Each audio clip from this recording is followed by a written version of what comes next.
ce Dieu de justice qui nous établit dans nos droits. Nous voulons ce Dieu qui, comme souverainement tu as élevé ton Fils, souverainement tu nous mets dans la position qui est nôtre. Souverainement tu nous mets dans les conditions qui sont nôtres. Souverainement, Seigneur.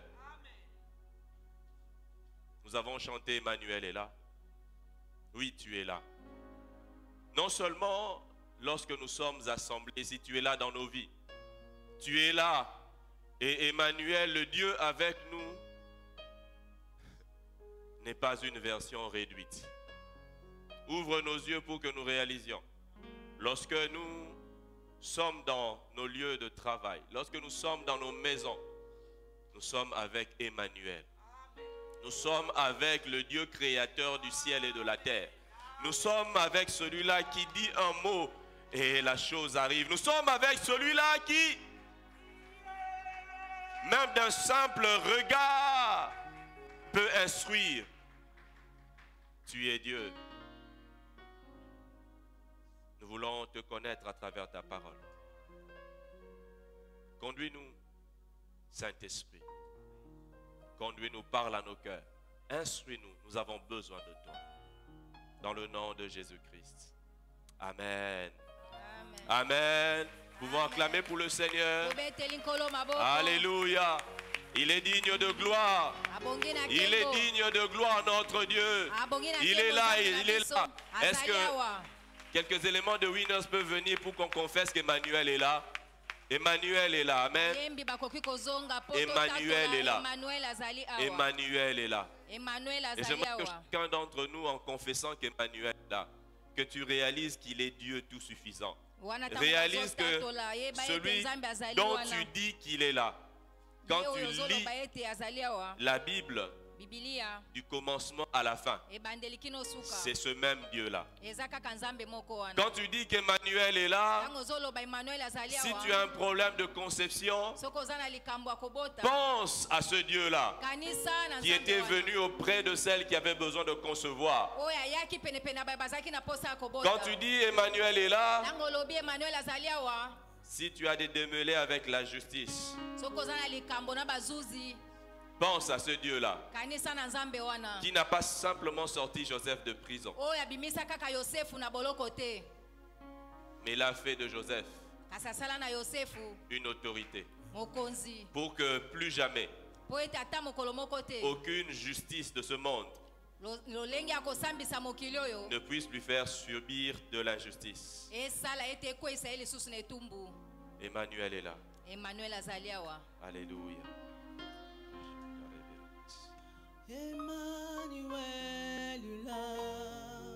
Emmanuel est là pour toi. Emmanuel azali apona yo.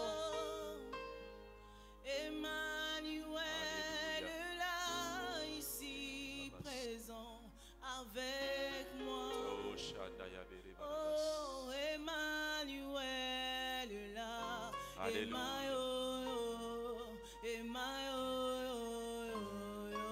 Alléluia. Tu es Emmanuel. Présent.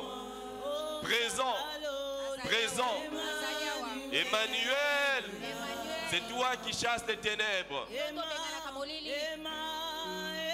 Emmanuel est là. Emmanuel est là ici présent avec moi. Oh, Emmanuel est là. Alléluia. Il est présent dans ta vie. Emmanuel est là. Ici présent avec. Tu es présent. Parce que tu es présent, tout est possible. Parce que tu es présent, rien ne t'est impossible. Et tout nous est possible. Emmanuel. Emmanuel. Emmanuel. Alléluia. Alléluia. Emmanuel.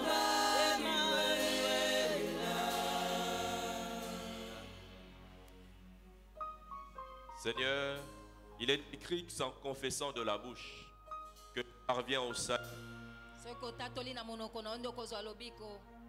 Nous avons confessé que tu es là. Ta parole nous renseigne dès ces premières lignes qu'il y avait les ténèbres, qu'il y avait les abîmes. Tu étais là. Parce que tu étais là, tu as fini par parler. Et tout a changé. Parce que tu es dans la vie de mon frère. Tu enverras ta parole. Et tout changera. Parce que tu es dans la vie de ma soeur. Tu envoies ta parole. Et tout change. Tu es Emmanuel. Tu es Emmanuel. Tu es là. Parce que tu es là. Tout ce qui est là ne peut pas nous impressionner. Parce que tu es plus grand.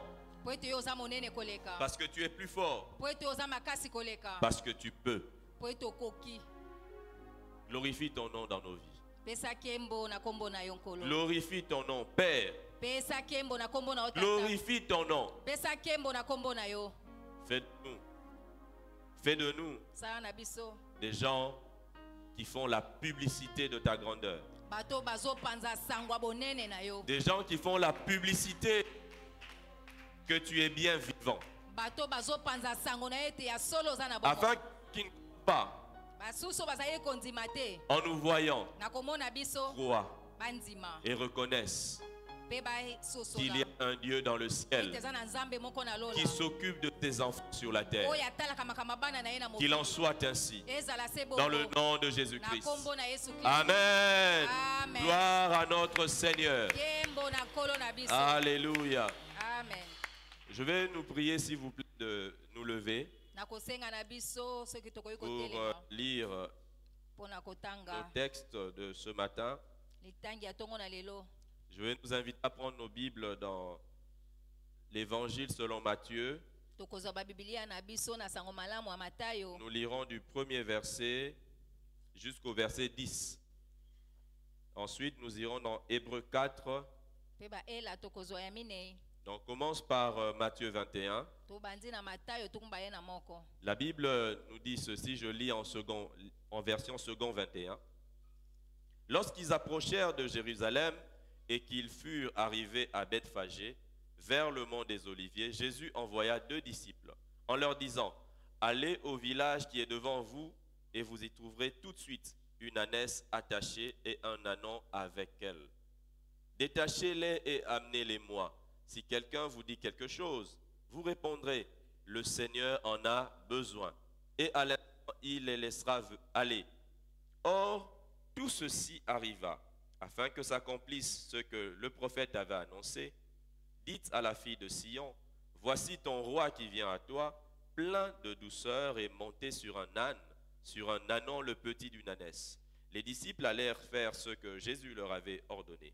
Ils amenèrent l'ânesse et l'ânon, mirent leurs vêtements sur eux et Jésus s'assit dessus. Une grande foule de gens étendirent leurs vêtements sur le chemin. D'autres coupèrent des branches aux arbres et en jonchèrent la route. Ceux qui précédaient et ceux qui suivaient Jésus criaient, « Hosanna au fils de David, béni soit celui qui vient au nom du Seigneur.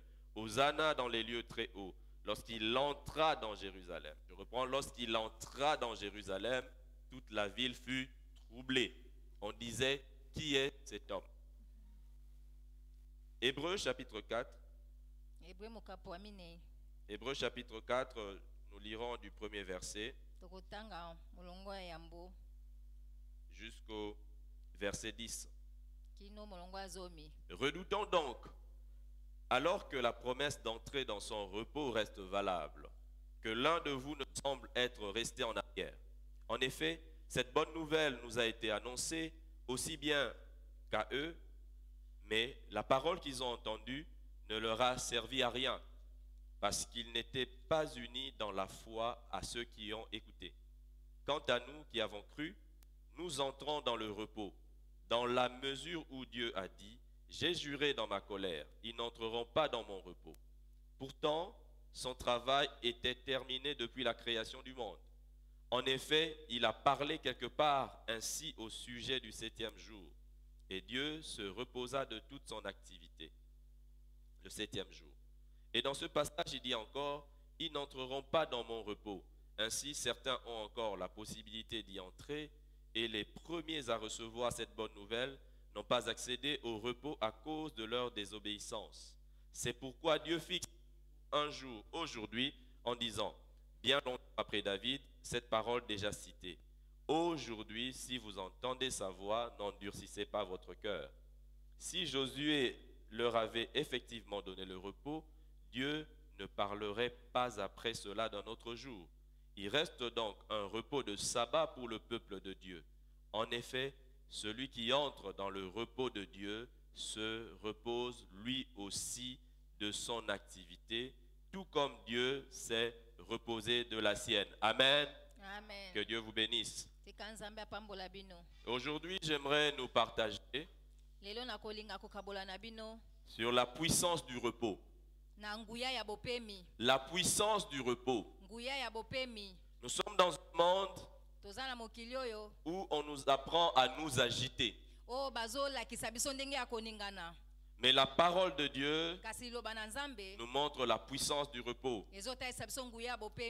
Dieu a enseigné à son peuple à se reposer. Dans la loi, il y avait le sabbat que les Juifs tenaient à respecter. Et Dieu était sévère envers tous ceux qui ne respectaient pas le sabbat. Parce qu'il voulait que son peuple comprenne la valeur du repos. Nous avons commencé ce mois-ci. On nous a parlé dans Matthieu 21. Le révérend Pinga. Il nous a montré qu'on doit servir Dieu avec tout ce qu'on est, tout ce qu'on a. Et notre pasteur titulaire avait proclamé une parole pour ce mois d'avril. Il avait proclamé que c'est le mois de l'entrée à Jérusalem. Qui se rappelle de cette parole? J'ai remarqué une chose. Le pasteur proclame une parole chaque mois. Ce n'est pas pour simplement être cohérent dans un style ou d'une manière de faire. Il proclame, il déclare sur nous des paroles inspirées pour que nous les vivions. Et ce mois-ci, le Seigneur a déclaré par son serviteur que c'est le mois d'entrée dans Jérusalem. Quand Jésus est entré dans Jérusalem, il dit que la ville était troublée. Ruth, chapitre 1er, nous renseigne que lorsque Naomi était retournée à Bethléem, la ville était troublée. Mais dans le cas de Naomi, c'est parce que cette dame était tellement affligée. Bethléem était troublée à cause du malheur de Naomi. Mais lorsque Jésus est entré dans Jérusalem, la ville était troublée parce qu'il réalisait que cet homme qui est entré à Jérusalem venait de la part de Dieu. Lorsque tu rentres dans Jérusalem, tout ce qui est à toi, ta famille, ton travail, là où tu habites, réalise que tu n'es pas n'importe qui. Ce n'était pas la première fois que Jésus rentrait à Jérusalem. Mais cette fois-là, Jésus est entré sans faire de miracle. Mais les gens l'ont accueilli particulièrement. Les gens ont reconnu en lui celui qui venait de la part de Dieu. Il est temps que nous soyons reconnus. comme étant de la part de Dieu. Amen. Amen. Que celui qui était malmené dans son travail, il est temps que tu sois reconnu comme faisant partie des intouchables, comme faisant partie de ceux qu'on doit honorer, qu'on doit arrêter de t'humilier en public. Amen. Amen. La puissance du repos. Le repos de Dieu dont on nous parle ici, la Bible nous dit que ceux-là qui ont entendu la parole, mais qui ne l'ont pas mélangée avec la foi. La parole qu'ils ont entendue était inutile. Le repos de Dieu, ici dans Hébreux 4, je ne vais pas faire une étude. Je ne vais pas faire une étude de parce que ce repos-là peut désigner le repos éternel. Mais je ne vais pas l'aborder dans le cadre du repos éternel. Donc je vais juste évoquer cela. C'est que pour entrer dans le repos éternel, il faudrait recevoir la parole de Dieu avec foi. Et le dimanche prochain, nous sommes tous appelés à aller dans les rues de Lingwala pour que d'autres aussi entrent dans le repos de Dieu. Amen. Amen. Dieu a un repos. Et en recevant Christ dans nos vies, nous entrons dans le repos. Il y a un repos que Dieu nous donne. Il y a un repos que nul autre ne peut donner. Il nous fait reposer du fardeau du péché. Il nous fait reposer du fardeau du péché. J'aime bien une définition de la vieillesse. La vieillesse, me disait quelqu'un, lorsqu'on a plus de regrets que de projets. C'est quelqu'un qui m'a dit, c'est un ami aîné. C'est un ami qui est mon aîné. Alors quand il avait, à l'époque, eu 50 ans, maintenant il est dans la soixantaine. Alors je lui ai dit, ah, tu deviens vieux. Il m'a dit, je ne risque pas d'être vieux dans la vie. Il m'a dit, la vieillesse, c'est lorsqu'on a plus de regrets que de projets. Il dit, par la grâce de Dieu, je crois que j'ai encore beaucoup de projets. Et il surpasse mes regrets. La vie est faite avec le temps des regrets. Les opportunités ratées. Les choses qu'on n'a pas faites. Des jugements erronés que nous avons eus. Mais en Christ, nous avons un Rédempteur. Il est celui qui nous sort de tous les ennuis. C'est cela le Rédempteur. À l'époque, en Israël, quelqu'un pouvait mal gérer son argent. Il gère mal son argent au point où on lui retire ses propriétés. Mais pour cette personne-là, s'il se trouvait un Rédempteur, le Rédempteur viendra, il paye pour cette personne, pour que cette personne sorte de la situation dans laquelle il s'est mis elle-même. Le Rédempteur, c'est celui-là qui vient me sortir de mes ennuis. Je suis dans des ennuis dont je suis peut-être cœur. Le Rédempteur me sort de ces ennuis. Si je suis dans des ennuis subis, comme Ruth, elle n'avait rien fait. Elle a perdu son mari et son beau-frère. Et Boaz s'est présenté comme Rédempteur. Il est venu sortir Ruth de la situation dans laquelle elle était. Et Job a dit, Je sais que mon Rédempteur est vivant.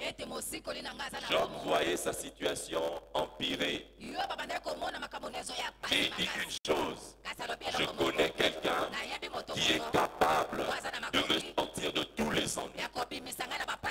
Et notre Seigneur, notre Sauveur et notre Rédempteur, il est celui qui te sort de tous les ennuis. Il est celui qui te sort de tous les ennuis. Et je reprends, il est qui te sort de tous les ennuis. Tout ce que nous avons détruit, c'est son affaire. J'aime bien une parole que les frères Exo-Éclat ont chanté à un moment. Exo-Éclat. Exo-Éclat. Ils avaient chanté un moment en disant nos projets cassés deviennent l'atelier. Deviennent l'atelier du roi des cœurs brisés.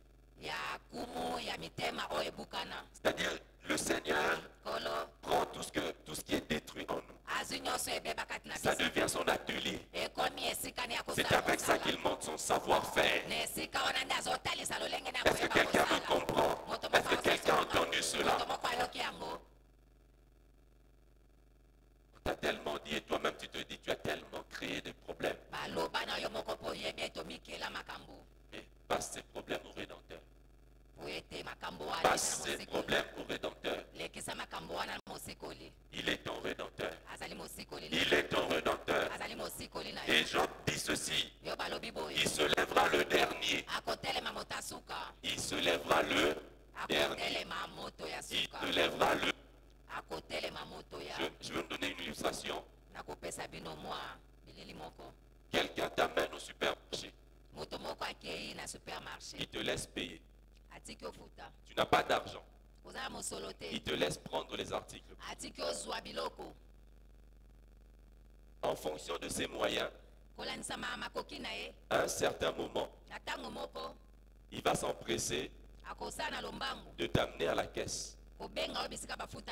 Parce qu'il estime ce que tu as pris approche la capacité maximale de sa provision.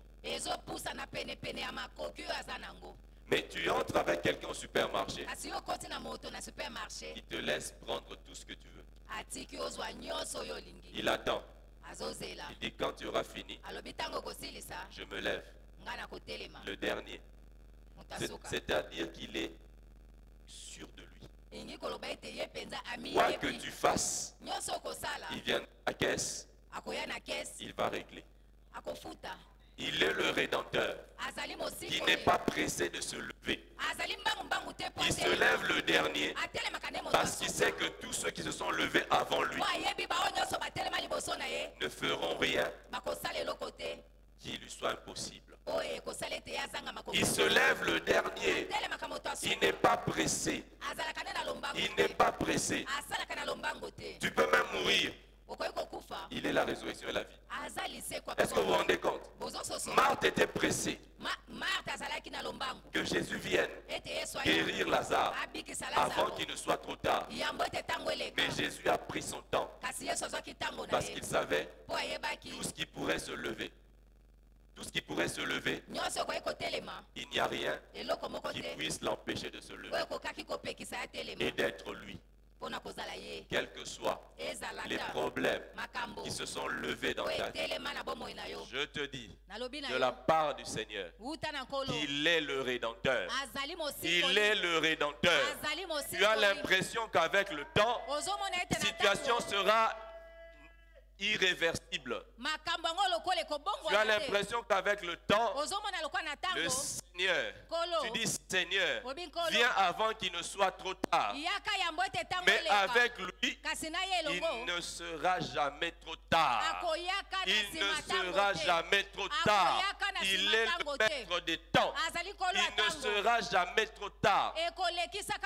Il est capable de te donner en quelques minutes ce qui prend des années. Quel est le premier miracle de Jésus? Quel est le premier miracle de Jésus?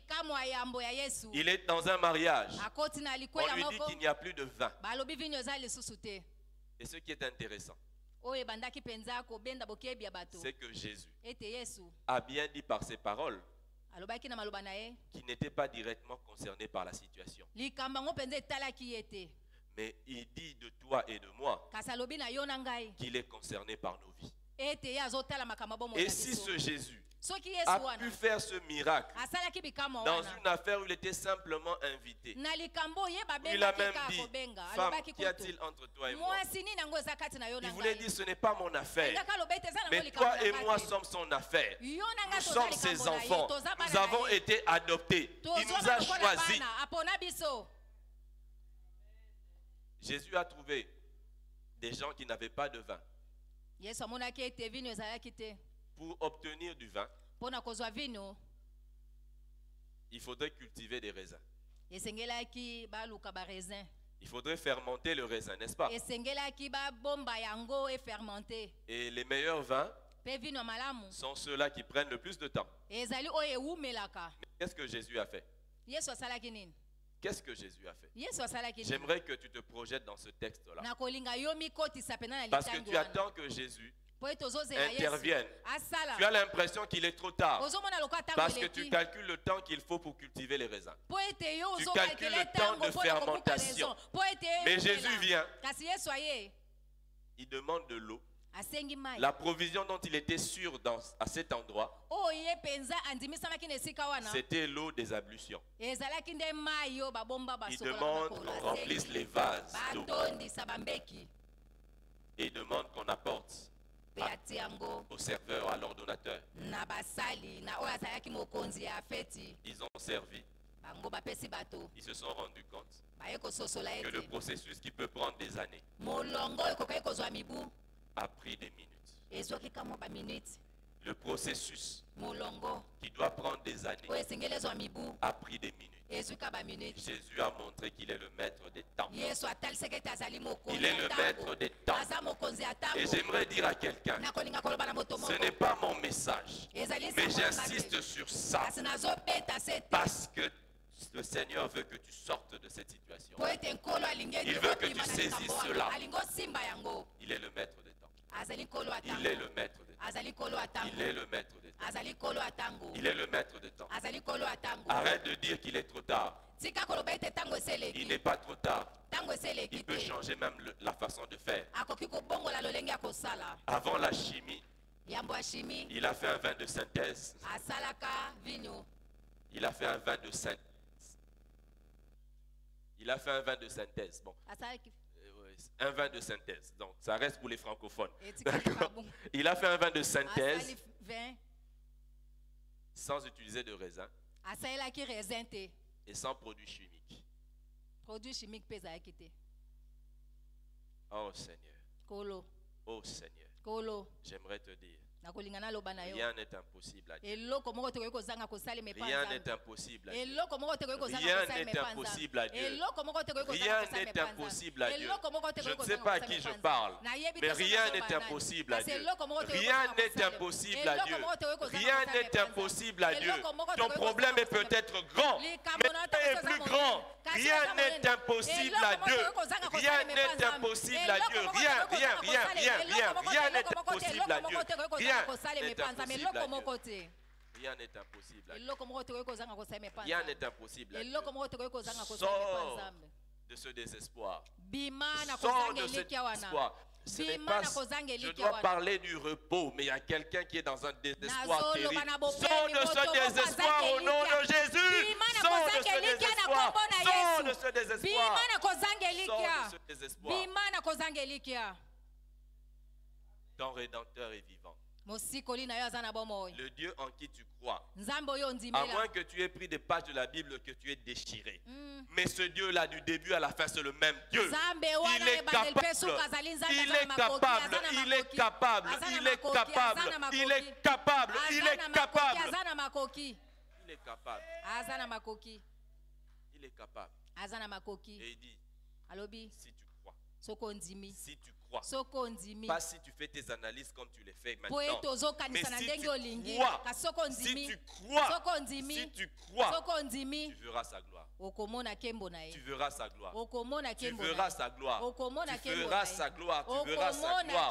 Ce que tu sais t'empêche de voir sa gloire. Comme Marthe. Quand Dieu veut faire quelque chose, quand Dieu veut te dire, tu dis oui, ça se passe comme ça. Mais Dieu a le droit de décider comment ça va se passer. Dieu a le droit de décider comment ça va se passer. Il est le Dieu des miracles. Amen. Amen. Amen. Amen. Amen. Amen. Sors du désespoir. Et progressons ensemble dans le repos. Il faut sortir du désespoir. Tu m'as pris 15 minutes. Tu m'as pris 15 minutes. Sors du désespoir. Vraiment, je te dis, quand tu m'as pris mes 15 minutes, tu sors du désespoir au nom de Jésus. On va parler du repos. Le repos dont il est question dans Hébreux 4. Nous trouvons cela aussi dans Matthieu 21. Dans Matthieu 21, quand nous lisons dans le contexte, nous nous rendons compte que Jésus était à Jéricho. Donc Jésus a eu à parcourir à peu près une trentaine de kilomètres. Mais arrivé près de Jérusalem, il n'a pas continué à marcher comme il le faisait. Il a demandé qu'on aille détacher un ânon et une ânesse. Et il est entré à Jérusalem, monté sur un ânon. Il est entré à Jérusalem, monté sur l'ânon. C'est-à-dire, en ce moment-là, il s'est reposé de ses œuvres.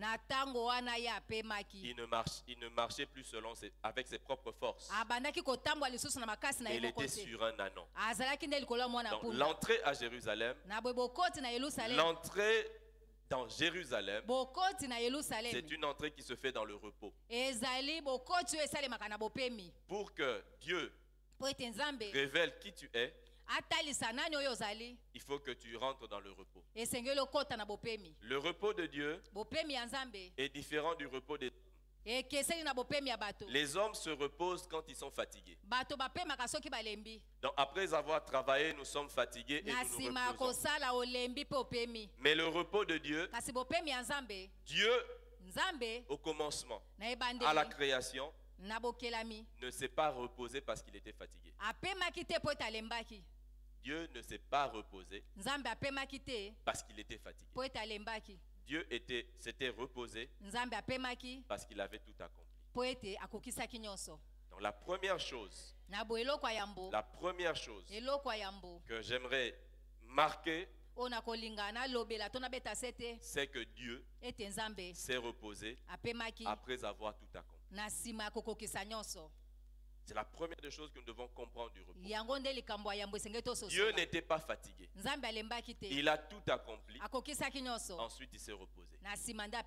Et il nous appelle à le rejoindre dans son repos.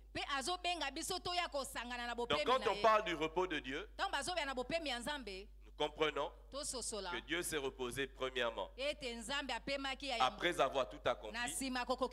Donc deuxièmement, il nous appelle à le rejoindre dans son repos de tout accompli.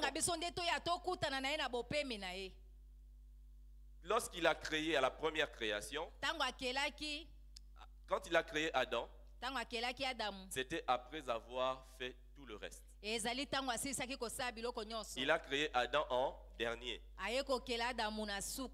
Et il en est de même dans la vie chrétienne. La Bible nous dit dans 2 Corinthiens 5,17, si quelqu'un est en Christ, il est une nouvelle créature. Les choses anciennes sont passées. Voici, toutes choses sont devenues nouvelles. Et pour que nous devenions en Christ, pour que nous soyons en Christ, Christ s'est assuré de tout accomplir. Il nous appelle à le rejoindre après avoir tout accompli. Le Christ qui nous appelle, c'est celui qui a été élevé. Il a été élevé au-dessus de toute domination. Ephésiens 1:20. Et il est celui-là qui est assis à la droite de Dieu. Et nous sommes avec lui. Donc, il nous a associés à son œuvre accomplie. L'invitation d'entrer dans le repos, c'est pour rejoindre celui qui est dans le tout accompli. Il veut que nous comprenions cela. La vie chrétienne, c'est une vie de tout accompli. La Bible nous dit, si quelqu'un est en Christ, il est une nouvelle créature. Les choses anciennes sont passées. Voici, toutes choses sont devenues nouvelles. Qui, quand il a reçu le Seigneur, il a changé de taille. Qui, au moment où il dit, non Seigneur, je te reçois, Jésus, je te reçois comme Seigneur et Sauveur, puis sa taille a changé, il est devenu plus grand ou plus petit. Tu as gardé la même taille. Tu as gardé le même teint. Mais pourquoi on dit que les choses anciennes sont passées? Les choses sont devenues nouvelles. C'est que Dieu parle de l'esprit. C'est que l'homme est esprit, âme et corps. 1 Thessaloniciens 5:23. C'est que nous devons réaliser que nous sommes esprit, âme et corps. Au niveau de l'esprit, tout est prêt. Tout est prêt. Tout. Il n'y a rien qui ne soit pas prêt. Mais quand nous sommes esprit, âme et corps, notre âme est en cours de transformation. Et par âme, j'entends simplement l'intelligence, les sentiments, la volonté. C'est que notre âme est transformée. Notre âme doit être transformée. C'est pourquoi Romains 12, de 1 à 2, nous appelle à nous offrir comme un sacrifice. Et nous appelle à être renouvelé, à être transformé par le renouvellement de l'intelligence. Au niveau de l'esprit, ce qui est ancien est passé. Toutes choses sont devenues nouvelles. Mais notre âme doit intégrer ce que nous avons déjà spirituellement. Amen. Notre âme doit l'intégrer. Je donne l'exemple dans nos systèmes démocratiques. Lorsqu'il y a élection et qu'on proclame le vainqueur, on le proclame vainqueur, mais il n'est pas encore dans le palais. Il ne prend pas encore le pouvoir. Un temps qui s'écoule. Et pendant ce temps-là, il doit se préparer pour entrer pleinement dans la peau de qui il est. Il est déjà président, mais il n'est pas encore président. Est-ce que vous comprenez? Il est déjà président, mais il n'est pas encore président. Et il en est ainsi de nous au niveau de l'âme. Spirituellement, naturellement, nous le sommes. On sait que c'est nous qui devons régner sur cette terre. Mais notre intelligence a du mal à suivre. Notre intelligence a du mal à suivre. Nos sens aussi. Et comme le diable est malin, le diable sait qu'il a déjà perdu. Le diable sait qu'il ne peut rien changer de ce que Christ a fait pour nous. Et comme il sait que notre âme est en transformation, il essaie de nous faire peur. Il essaie de nous faire peur en nous mentant.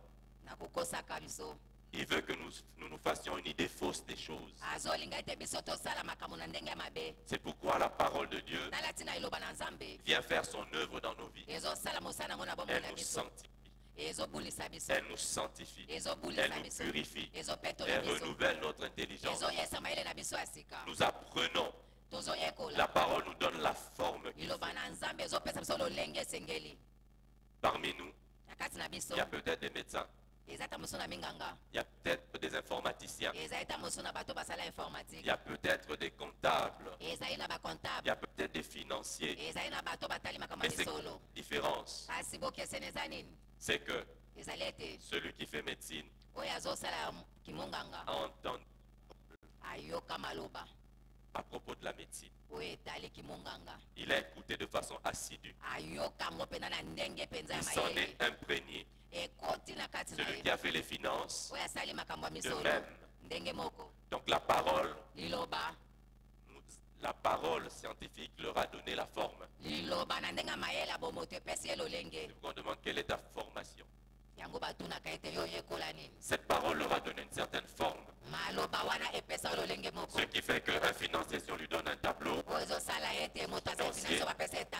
verra pas les mêmes choses que celui qui n'est pas financier. Un médecin, si on lui donne certaines données médicales, ne comprendra pas de la même façon qu'un électricien. Chacun d'entre nous, suite à sa formation, n'interprète pas les choses de la même façon. Est-ce que vous me comprenez? Dans l'œuvre que la parole fait dans nos vies, c'est pour nous apprendre à interpréter les situations de la vie. La parole agit en cela en nous. Tout Israël était le peuple de Dieu. Statutairement, au niveau de la pensée, au niveau de l'intelligence, il y avait un seul jeune homme qui l'avait intégré. Il a vu Goliath. Il a interprété la situation en fonction de la parole qu'il avait formée. Il voit quelqu'un défier l'armée du Dieu d'Israël. Et il sait une chose. Les incirconcis n'ont pas part à l'héritage. Dieu a fait alliance avec Israël. Tout le monde voyait Goliath. Ils avaient peur. Tout le monde avait peur. Tout le monde reculait en voyant Goliath. La Bible dit même qu'il pleurait. Le diable est un menteur. Alors que les règles étaient claires. Goliath n'a jamais dit en m'avançant, celui sur qui je tomberai, je vais le frapper. Il n'a jamais dit ça.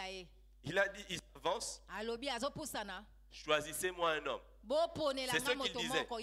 Mais étrangement, Goliath s'avançait. Les autres avaient peur comme si Goliath allait choisir par celui qu'il allait défier.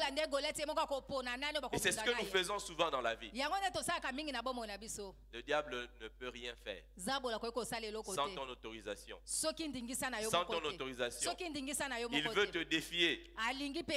Il veut te défier. Mais tu dois faire comme Jésus. Lui répondre par la parole. Amen.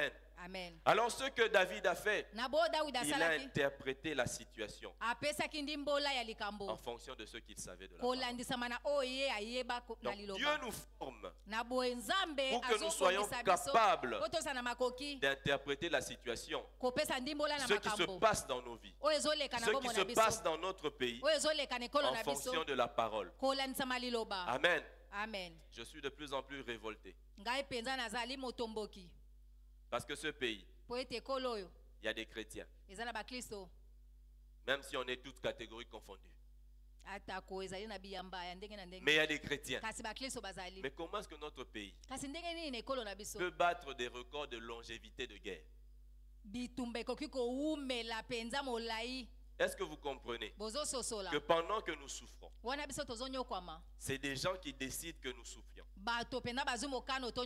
Et nous, on est là, en train de subir, en train de pleurnicher. Que le Seigneur fasse ainsi. Que le Seigneur fasse ainsi. Que le Seigneur fasse ainsi. Il est le Rédempteur. Qu'il se lève. Qu'il se lève. Que l'on voit. Que l'on voit. Que l'on voit.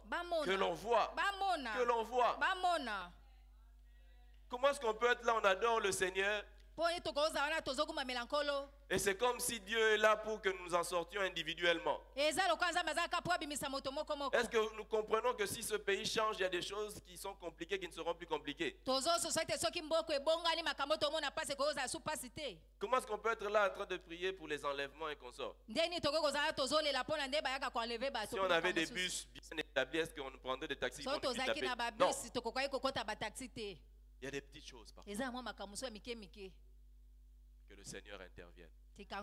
Donc la parole est là pour nous donner la forme, pour nous former, pour nous transformer.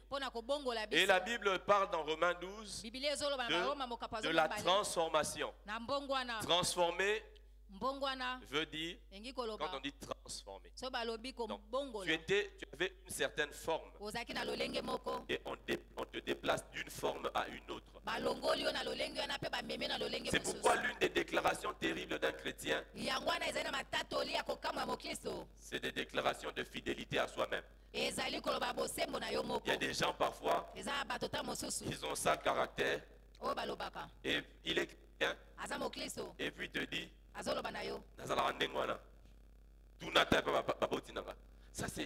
c'est quelle déclaration de fidélité à soi-même. Le Seigneur nous fait quitter la forme que nous avions pour avoir une autre forme. C'est ce que fait la parole. Amen. Donc tout est déjà fait. Tout est déjà fait. Le Seigneur spirituellement nous a donné le repos. En croyant en lui, nous entrons dans le repos. Nous aurons le repos éternel. Maintenant, nous avons un repos de chaque jour. Un repos de chaque jour. Matthieu 11, 28 à 29. Je lis pour nous Matthieu 11, 28 à 29. La Bible nous dit ceci.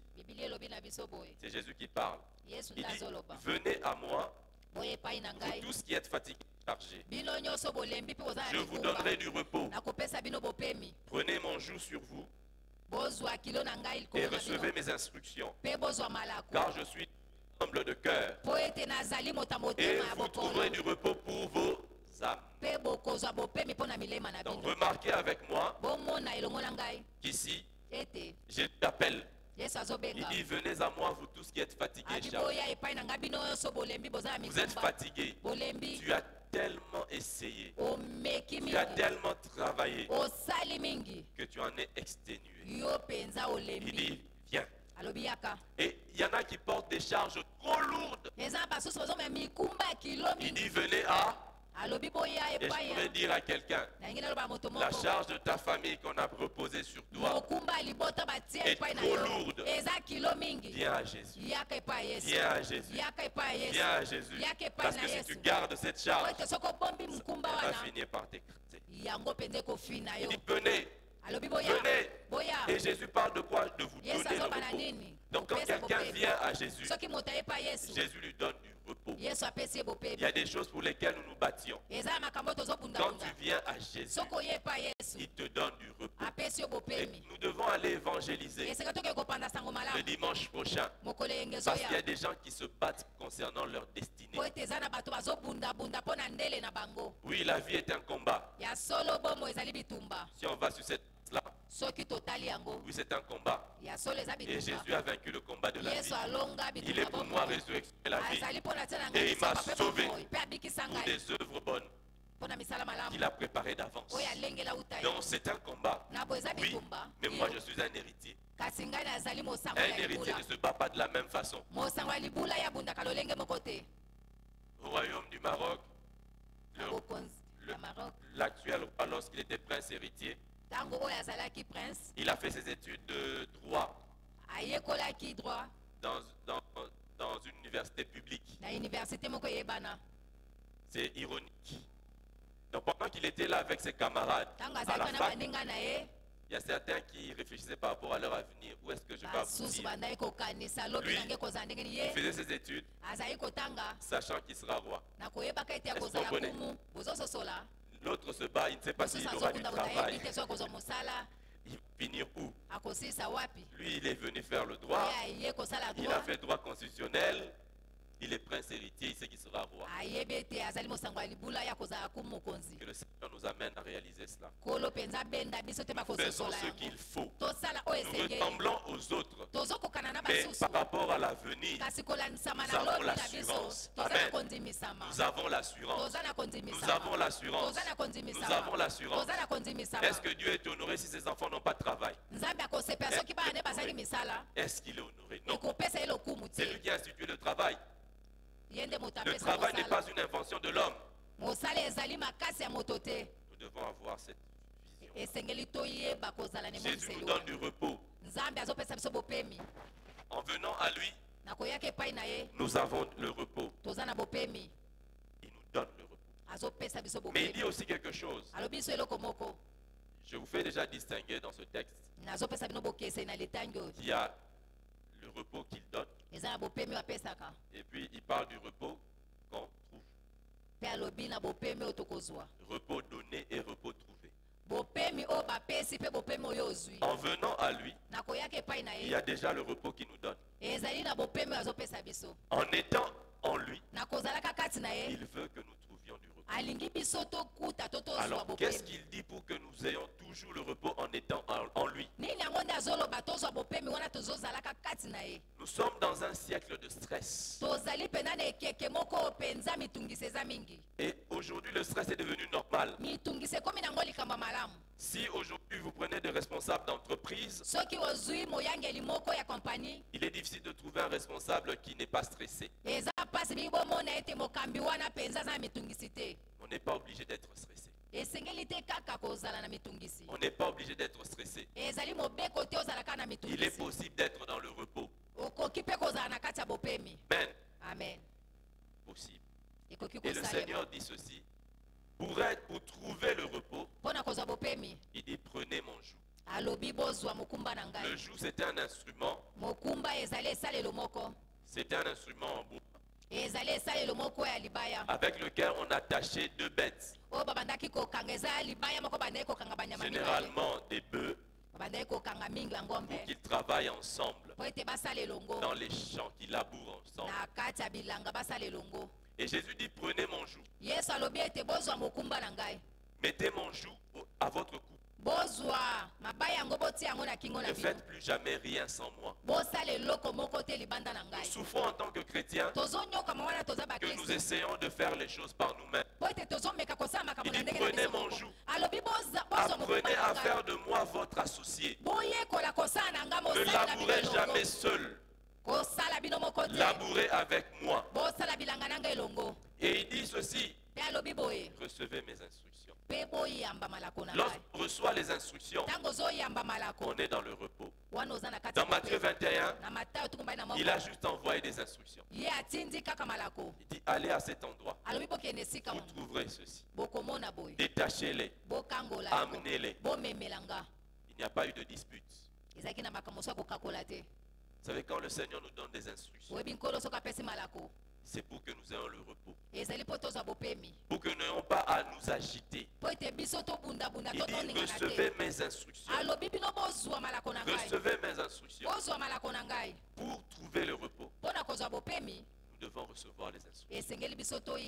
Est-ce que nous sommes dans cette communion-là avec le Seigneur, tel qu'on est à l'écoute de sa parole, pour recevoir l'instruction? Est-ce que le Seigneur te parle? Est-ce que le Seigneur te parle? Il y a des gens, le Seigneur ne leur parle pas. Ils ont le Seigneur avec eux comme un téléphone en mode silence ou même en mode avion. Il y en a qui sont même en mode avion. Le Seigneur n'envoie aucun message, aucun appel. D'autres sont en mode silence. C'est quand de temps en temps ils regardent et Dieu avait parlé. C'est déjà passé. Mais le Seigneur veut pour que nous soyons dans le repos de prendre son joug. N'agissons plus seuls. N'agissons plus seuls. Agissons avec lui. Travaillons avec lui. Travaillons avec lui. Recevons ses instructions. Et j'aimerais nous glisser que nous avons déjà une instruction ici pour dimanche prochain. Il y a de la joie dans le ciel lorsqu'un seul pécheur se répand. Et nous avons le privilège d'organiser une fête au ciel. Et moi, j'avais l'habitude de le faire quand j'étais étudiant. Je disais, Seigneur, je n'ai pas l'argent pour organiser une fête et inviter des gens. Mais j'ai les moyens de faire en sorte qu'une fête soit organisée au ciel. Quand un pécheur se répand, je dis, Seigneur, j'ai sponsorisé une fête. Il y a une fête là-haut. Parce qu'un seul pécheur s'est repenti. C'est ça qui... C'est le chèque qu'il fallait pour qu'il y ait fête. Le repos de Dieu. Donc Dieu s'est reposé après avoir tout accompli. Dieu nous invite dans son repos. Il nous invite à le rejoindre dans le tout accompli. Dans le tout accompli. Spirituellement, tout est accompli. Mais notre âme est en transformation. Notre intelligence est renouvelée. Et la parole de Dieu est là pour nous donner la forme, pour nous rendre capables d'interpréter les événements. Et nous voyons qu'il y a le repos donné lorsqu'on vient à Jésus. Mais il y a aussi le repos trouvé. Et pour ce repos trouvé, qu'est-ce qu'il nous faut? Il faudrait prendre le joug. Il faudrait prendre le joug. S'associer à Jésus. Ne plus agir seul. Et il nous faudra recevoir aussi ses instructions.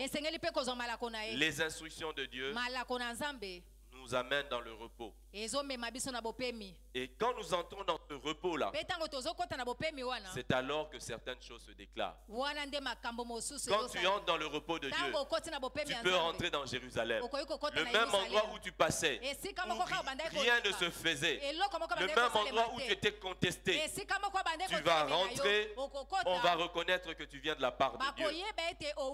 Sans repos de Dieu, on n'a pas de grandes choses. Le repos de Dieu est là pour l'entrée triomphale. Les enfants d'Israël, quand ils ont quitté l'Égypte, ils ont eu le triomphe quand ils ont saisi le repos.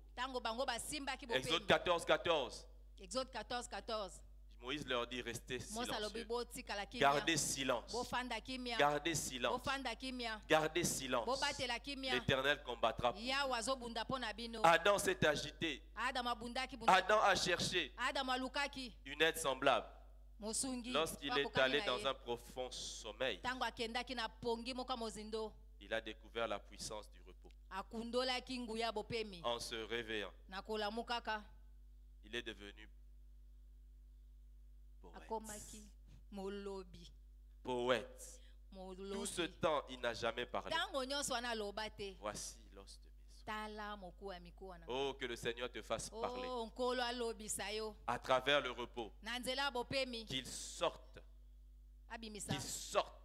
ce qui est réservé pour toi. Je ne parle pas seulement de conjoint, mais je parle de ce dont tu as besoin pour ta destinée. Ça peut être une opportunité de vie, mais dans le repos, que tu vois cela. Dans la suite du repos, que le Seigneur te donne, que tu vois la puissance du repos, que tu vois la puissance du repos, que le temps de l'agitation soit fini, que le temps de l'agitation soit fini. Parce que quand tu es agité, tu ne peux pas rester dans le joug. Pour être dans le joug, il faudrait que tu sois calme. Le diable t'agite pour que Jésus devienne pénible. C'est pourquoi certaines personnes se détachent du joug de Jésus. Jésus n'a pas besoin de compliquer. Ça, c'est détacher le joug. Que le Seigneur soit glorifié. Amen.